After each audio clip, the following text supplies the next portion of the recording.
Сәлем достар, сіздермен бірге 018 KZ редакциясы және мен Сабина Әлбек, және бүгін бізде қонақта Құрт Хаус Семей интернет-дүкенінің негізін қалаушы Мереке Әлмұратов. Мереке, қош келдіңіз. Енді бірден істен бастасақ, Құрт Хаус Семей интернет-дүкені жайында айтып жіберсеңіз, қалай ашылды, оның ашылуына не себеп болды? Құрт Хаус интернет-дүкені 2022 жылы ақпан айында ашылған болатын. Ақпан айында ашылды. Қарындасыммен бірге осы инста магазиннің негізін қаладық. Ол магазиннің негізгі ашылу себебі мен дәл сол уақытта жұмыссыз болып жүрдім. Жұмыс іздедім, таба алмадым. Негізгі жұмыс таба алмауымның негізгі себептерінің бірі ол мен 2015 жылы аяқ асты көз жанарым нашарлаған болатын. Көзім жанарым нашарлап, мен былайша айтқанда жұмыс істеуге жарамсыз болып қалған шығармын. Көп жұмыс іздедім, барынша өз-өзіме қызмет етуден басқа амал да болмады. Сөйтіп жүрген кезде осындай бір идея келген болатын. Бұл сонда франшиза ма, қай жақтан келетін ғой? Бұл негізі Шымкент қаласынан келеді. Франшиза деуге келмейді әзірше, бірақ франшиза болуға ниеттеміз. Бұйыртса боламыз деген де үміттер бар. Жалпы бұл сөзді негізі мен Құрт Хаус деп ең алғаш қолданып бастаған кезде бізде ғана болған. Қазір Инстаграмда Құрт Хаус деген аккаунттар көбейгендігін байқап жатырмын. Ал бұл сөзді вообще тренд қылған, жалпы құртты осы Семей қаласында сатуда тренд қылған біз деп ойлаймын. Енді сізге бизнесті жүргізуге кім көмектеседі? Жаңа қарындасым бар, қарындасым екеуміз бастадық деп айттыңыз. Егер де қарындасыңыз болмай қалған күндері жаныңызда табылмай жататын кездер болады? Жоқ, қарындасыммен басталды. Бірақ қазір қарындасым өкінішке орай бұл бизнеске еш қатысы жоқ дәл қазіргі уақытта. Бұл қазір енді толықтай негізі мен және жұбайым көмектеседі. Маған мамам көмектеседі көбіне. Мен бұл бизнесті негізі айта кетейін, енді мен осы жылы негізі отау құрдым. Осы жылы отау құрдым. Маған әйелім бірінші поддержкам, бірінші демеушім. Мамам, сосын туған інім көмектеседі негізі. Енді көзім нашар көргендіктен маған кейбір сәттерде қиын болып жататын кездер болады. Көз нашар көру себебін айтып өтейін. Мен 2015 жылы аяқ асты не себепті екені белгісіз көзім нашарлады. Себебі анықталмады, біз іздедік, себебін анықтай алмадық. Инстаграм парақшаларыңызды өздеріңіз жүргізесіздер, иә? Иә, өзіміз жүргіземіз. Тек өзіміз жүргіземіз. Қарындасым тұрмысқа шығып кетті. Сол себепті, иә? Енді әр кәсіптің өзінің қиындығы болады ғой. Сіздерде қандай қиындық болды? Басында мүмкін ашылмай жатқан кезде бір қиындықтар туындаған шығар. Енді негізгі өзіме көпшілігіне көп жағдайда денсаулығыма байланысты болған шығар өмірдегі қиындықтар. Оған енді одан кейін тоқталатын шығармыз. Енді ашылған кездегі бірінші қиындық мен негізі ақпан айында ашылдық. И ашылып болғаннан кейін біз лезде ораза кезіне түстік. Ораза кезінде құрт өтпей қалды. Вообще өтпей қалды. Адамдардан сұраймыз ол кезде, неге алмайсыздар десек, біз шөлдейміз деп айтатын. Ораза кезінде біз шөлдейміз дейді. Шөлдеуге қорқамыз, сол үшін алмадық. Сіздің көзіңіз мүлдем көрмейді емес, бір пайыз көретін сияқты, иә? Дәл қазіргі уақытта 3,5% көреді. Енді 3,5% деген енді ол былай есепке алған кезде 100%-дан ғой. Енді кейбір сәтте қиналатын кездер болады. Әрине ол сыртқы адамға айтқан кезде әрине ол өте жаман естігеді. Бірақ 3,5%-ның өзі негізі өмір сүруге дәл қазіргі уақытта өзіме шүкір деп айтамын, өзіме шүкір. Әрине бұдан да жақсарса екен деп әрине іштей армандайсың, тілейсің. Жалпы бұл нәрсені мен тіпті жауыма да тілемес едім. Жауыңа да тілемейтін, соншалықты мына әлемді көру негізі ең бақыттың бірі осы деп ойлаймын. 2015 жылы басталған болатын. 2015 жылы аяқ асты көз жанарым нашарлады. Себебі анықталмады. Соған қарамастан енді универге оқуға түстік. Ол кезде бізде бірақ нәрсе болыпты ғой, арман универге оқуға түсу ғана. Мен дәрігерлердің барлығына қаралдық, Семейге қаралдық, Астана, Алматы. Көп жағдайда біз қарапайым отбасы болғандықтан өз ақшамызға ғана қаралдық. Біз енді квотада бәрін сұрадық негізі. Дәл сол уақытта бізге мысалы ешқандай көмек болған жоқ. 2015 жылы квота сұраймыз, дәл сол кезде бізде квота жоқ, облыс емеспіз деген нәрселерді айтатын. Дәл қазір қалай екенін білмеймін, бірақ сол кездегі медицинаға әлі есіме алсам, көңілім түсіп кететін кездер болады. Енді соған қарамастан атрофия зрительного нерва деген диагноз қойылды. Енді соған қарамастан әрекет етуді тоқтатпадық. 2015 енді қорқынышты кездер еді негізі. Бірінші кезде мен ең бірінші алаңдатқан нәрсе ол мен үйде отырып қалам ба деген нәрсе. Үйде отырып қалам ба, болды ма, бітті ма, өмірдің мәні де кетті десе болады. Мағынасы бәрі күйреп кетті ғой бір-ақ сәтте. Үйден тіпті мама папалар жіберуге қорқады, үйден шығармай. Дәл сол кездегі ең бірінші ой болдым, асыл болдым ба деген. Екінші ой үйленбей қалам ба деген ой болды. Қазір ойлансам шүкір 2023 жылы мен өзімнің кішігірім жеке кәсібі бар Қазақстан Республикасының азаматымын және үйленген, осы жылы үйленген және де осы 2-3 күнде баспаналы болған Қазақстан Республикасының мақтанышы бола алатын азаматпын деп ойлаймын. Жаңа айтып өттіңіз, квота болмады 2015 жылдары. Қазір жүгінбедіңіз, дәрігерге.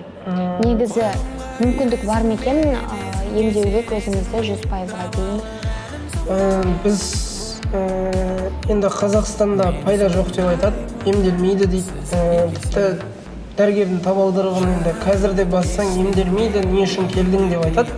Сөзін ашыға дәрігергер.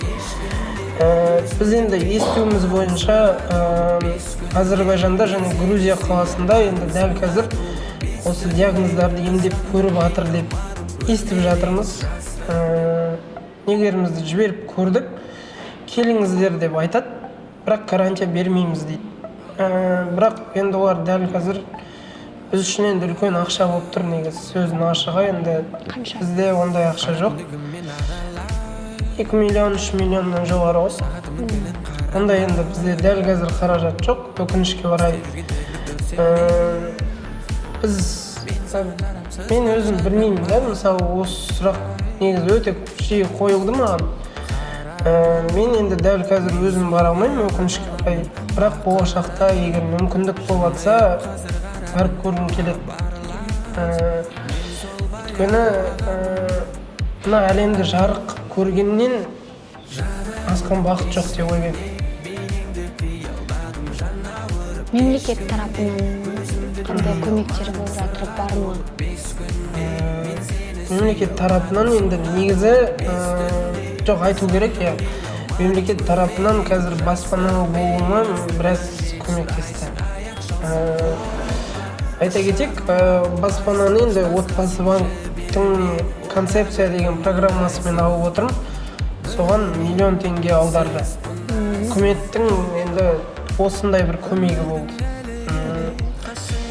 Енді қазір ауыр айтқан сияқты болған, бірақ негізі бұл 25 жылдағы бірінші көмегі шығар. Көп қой негіз көзі нашар көретін балалар. олардың көпшілігінде сенім жоқ та. Өйткені олардың не жұмысы жоқ, не баспанасы жоқ. Мысалы басқа балалардың көлігіне қарап жай ғана қызығушылықпен жүреді. Ал уже бір нәрсесі бар адам, ол уже өмірге деген ынтасы артады. Осы жағынан біздің үкіметімізге, билігімізге, әкімшілігімізге рахмет айтуға болады деп ойлаймын. Осы орайда сізден басқа тағы да ерекше жандар бар. Иә, көп. Оларға айтарыңыз, оларға айтар жалпы ақылыңыз қандай? Негізі жоспарда алдағы уақытта сізде мастер-класс өткізсем деген мақсатыңыз бар екен. Сол жайында айтып өтсеңіз.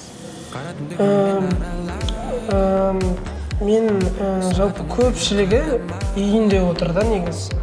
Бәрі почти өте көпшілігі енді 90% демей қойын енді, бірақ 50%-дан көпшілігі үйінде отырған сияқты.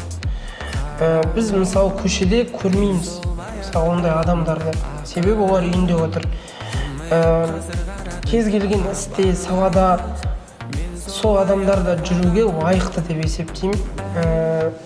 Неге үйде отырғанша, неге бір нәрсе істемеске, әрекет етуді тоқтатпау, ол яғни ынтаны арттыру керек деп ойлаймын. Жалпы Құртхаустан көретін айлық табысыңыз таза өзіңізге? Таза табысымыз 100-ден жоғары. Әр айда әр түргі. Енді көбіне 120 мың, 130 мың солай түседі. Бұл таза табыс. Дәл қазір енді мен барынша жеке бренд болуына жұмыс істегім келеді. Бәрі таныс екен деп, Семей қаласы бәрі көріп, мені сіздің құртыңыз деп танып атса, мен вообще бақыттым. Сол кезде қатты қуанамын мен өзім. Мен шындайдан күніне бір 3-4 өтеді ғой, вообще қуанып жүрмін, жылаймын, әйелім біледі ғой. Қатты қуанып, мәз болып, өйткені мен сатқанды жақсы көремін. Ұнайды өзіме осы нәрсе, кәсіп ұнайды. Мына қораптардың барлығын өздеріңіз сатып аласыздар, иә? Иә, өзіміз осындай ленталарды мен әр кезде еще жаңалық жасауға тырысамын, бір нәрсе қосуға. Мысалы қазір енді мында кадрда тек қана 4 бұрышты коробкаларды алып келдік. Қазір жүрек коробканы шығардық. Одан бөлек кішкентай жүрек іздеп жүрмін қазір. Солай адамдарды қызықтыратын барлық амалдарды жасауға дайынмын, былайша айтқанда. Мен көп адамдар одан сайын қызыға берсе екен деймін. Өйткені біздің бірінші сатып алатын адамдар қыздар. Ол қыздар қызықса, демек бұл бизнес алдыға жүреді деп ойлаймын. Жүрек демекші, жаңа өзіңіз айтып өттіңіз ғой, жақында отбасын құрдыңыз, жарыңыз міне бізбен бірге отыр, қарап отыр. Қалай таныстыңыздар? Қайда таныстыңыздар? Мен енді тағы бір хоббиім бар. Кішігірім өлеңдер жазғанды жақсы көремін. Сөйтіп Шымкент қаласында Ербек Бакиев есімді азамат бар. Мөлдіреген жыр сезім атты мүмкіндігі шектеулі жандар арасында концерт өткізген болатын. Сол жерге өлеңдер жазу қажет болған. Сол жерге мен бір мотивациялық өлең жазған болатын. Ұмтылып келем деген. Сол өлең арқылы мен барған болатын Шымкентке. Жұбайыммен таныстым. Сол жерде әп-әдемі сұлу билеп жүрген, әдемі билеп жүрген бізге банкет ұйымдастырды. Сол жерде танысып, сөйтіп мен енді кішігірім подкаст жасаған түрім ғой негізі. Шымкентке келген қонақтарды жоқ, қыртпаймын. Шымкентке келген қонақтарды қыдыртпайсыз ба деп, сөйтіп қыдыртпайсыз ба деп болмай, сөйтіп екі күн қыдырып, сөйтіп мен бір күн Шымкентті аралатты. Шымкентті бір күн аралатты. Арбағат деген жергерді көрдік. Кешкісін күшті бір эйфория сезімде тұрып, давай енді мен оны шақырам деп. Еще Шымкентті білмеймін ғой. Свиданияға шақырам сені деп жазып, отказ қабылданбайды деп астына жазып қойдым. сол жерде күшті әңгімелесіп, мен барынша негізі өзімнің таныстырып, харизмамды көрсетуге тырыстым ғой. Ондай тағы араласатындай бір істеуге тырыстым. Және оның түсінушілігіне жалпы сондай бір ерекше адамды жолықтырғаныма Құдайға мыңда бір рахметімді айтамын. Мүмкін бұл видеоны бір ерекше адамдар көретін шығар. Қорықпау керек екен, отказ аламын деп. Қызбен танысқан кезінде қорықпау керек. Керісінше танысып, барынша шынайы болсаң, сені қабылдайды деп ойлаймын. Жұбайың сонда Шымкенттен Семейге келді, иә? Шымкенттен Семейге келді, мен үшін. Әйеліңізден қандай қолдау күтесіз? Әйелімнен ба? Көп қолдау күтемін ғой. Бірақ ол қолдайды ғой мені кез келген сәтте. Осы Семейге келгеннің өзі қолдау ғой негізі. Сонау Шымкенттен ешкім танымайды еще. Өзі айтады ғой, сен үшін келдім деп. Сол келді, соның өзі қолдау мен үшін. Креативный бірдеңе істегім келеді, мен өзім барынша соған жұбайым көмектесіп, кейде бір әдемі стористер салынса, оны мен әйелім салып отыр деген. Қол бос болған уақытта әрдайым көмектеседі. Жаңа Инстаграм парақша жайында айтып өттіңіз, иә? Сіздің Құртхаус Инстаграм парақшаларыңыздан көріп отырамыз. Сіздердің құрттарыңызды жұлдыздар, танымал блогерлар реклама жасап жатады, жарнама. Олармен қалай байланысқа шығасыздар? Қанша ақша сұрайды екен олар? Сұрай ма? Осыны айтайыншы. Мен негізі жалпы кәсіпте дейді, мықты кәсіпкер қай кезде болады? Отказ алудан қорықпайтын кезде болады дейді. Айтады ғой, отказ алу үшін не істеу керек? Отказ алмау үшін не істеу керек дейді. Отказ алмау үшін отказ алып үйрену керек дейді. Мен барлығына жаза берем. Семейге келіп жатқан блогерлердің бәріне жаза берем. Осындай құрт сізге сыйға тартамын, сіз Инстаграмға просто мені белгілеп салсаңыз болды деп бәріне ерінбей жазам. Бұл біріншісі. Екіншісі, енді мен бір кездері стендапқа шыққан болатын, бір кездері. Сол кездегі таныстықта көмектесті негізі. Сол жерден блогерлердің кейбірін танимын. Блогер, стендаперлердің. Соларға шығып, айтам, осылай сау жеріңіздерші, көмектесіңіздерші, поддержка болсын деп. Мен көптеген блогерлер рекламировать етті. Коко Жамбо барлығы еткен екен. Солардың бірін айтып отырмын. Ешқайсына мен ақша беріп көрмеген. Дәл қазір айтайын, шындықты айтып отырмын. Бірде-бір блогерге, бірде-бір парақшаға ақша беріп көрмеген. Коко Жамбо рекламировать еткен мысалы маған ерекше болды. Мен бардым, жай ғана айттым. Осыны сізге сыйлаймын, инстаграмыңызға саласыз ба дедім.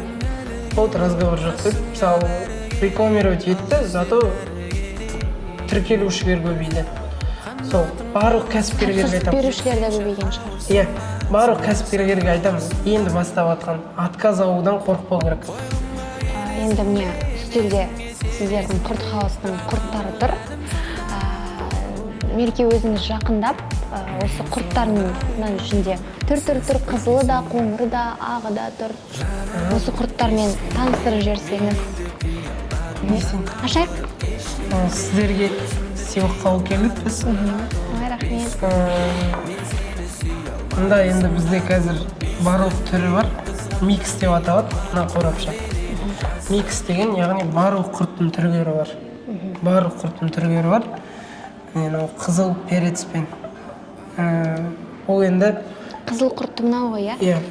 Бұл енді острыйды жақсы көретін жандарға. Негізі бұны ақ құртпен осы қызылды негізі көбіне аяқ ауыр әйелдер алған жақсы көреді. Мынандай үлкен формадағы ақ құрттардың барлығы дәмдері бірдей ма? Дәмдерінде енді негізі тұтынушылар айтады, сәл бар деп. Ең қатты сұранысқа кішкентай жаңғақ. Кішкентай жаңғақ. Құрттар, иә? Иә. Жаңағы копченый жаңғақ. және бұл да иә өте сұранысқа ие. Копченый құрттар да өте сұранысқа ие. Копченый бар, менің копченый жаңғақ. Менің барлығы енді дәл қазір сұранысқа ие. И біз неге үш қорап түрінде шығардық, осыны айтып өтейінші. 1 килограмм енді бұл өте көп алғысы келетіндерге. Және бұл енді выгодно болып көрінеді ғой, енді негізі сезіледі. 500 грамм бұл тоймай қалама дейтіндерге. 500 грамм самое то. Мынау кішкентай, бұл өте аз көлемде бір жегенге осыны алған жақсы. Көпшілігіне осыны ұсынамыз біз. Бірінші рет жегісі келіп тұрғандарға. Осы мәртеде айтып кетейікші, Инстаграмда тағы да Құрт Хаус деген атаумен басқа да қалаларда сатады екен. Ашылып жатыр. Алматы қаласында інім бастаған ашып, Ербол деген інім бастады. Осы жалпы Құрт Хаус деген сөзді популярный қылып жатырмыз. Бұйыртса Шымкент қалаларында да ашылады деген бір дос оларға үміттеніп сұрап жүрген. Сол бұйыртса осы франшиза болады-ау деп ойлап отырмыз енді. Келесі жылы немесе оның арғы жылы қолымыздан келіп жатса. Жақында мүмкін хабарландыру болатын шығар, иә? Мүмкін.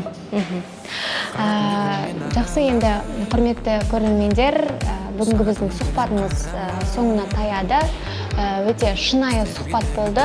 Шынымен де осы Құрт Хаустың құрттарын ең алдымен дәмін көріңіздер.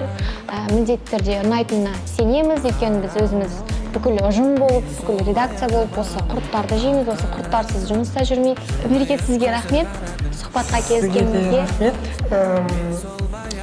Сөз соңында айтқым келетіні, баршаларыңызды келе жатқан тәуелсіздік күнімен құттықтаймын. Әр қазағым жалғызым дейді. Барлық қазақстандықтарды кәсіп бастағысы келіп жатқандарға барынша мотивация бергім келеді. Егер мен сияқты адамның қолынан келіп жатса, онда неге сіздің қолыңыздан келмейді? Барлығымыз бір биік тұлға болуға ұмтылсақ, нұр үстіне нұр болады деп ойлаймын. Барлықтарыңыздан және де осындай біздің құрттарымызды алыңыздар, осы құртты тренд қылайық. Неге әр кезде сыйлыққа торт сыйлай береміз, неге сыйлық ретінде осындай құрттарды сыйламасқа, тәтті жегенше біздің құрттарды жесін деп ойлаймын. Өзім ұлттық өнімді неге қолдамасқа деп ойлаймын. Ұлттық өнімді бірге қолдайық, ұлттық өнімді былайша айтқанда тренд қылайық. Рахмет, Мереке, келесі кездескенше аман сау болыңыздар. Ұстап алайын ба, еще болса? Давайте.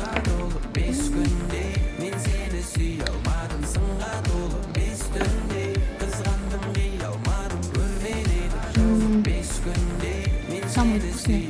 Ой, ең жармысы. Қайсы қыз? Копченый. Жаңғақ. Жаңғақ, иә?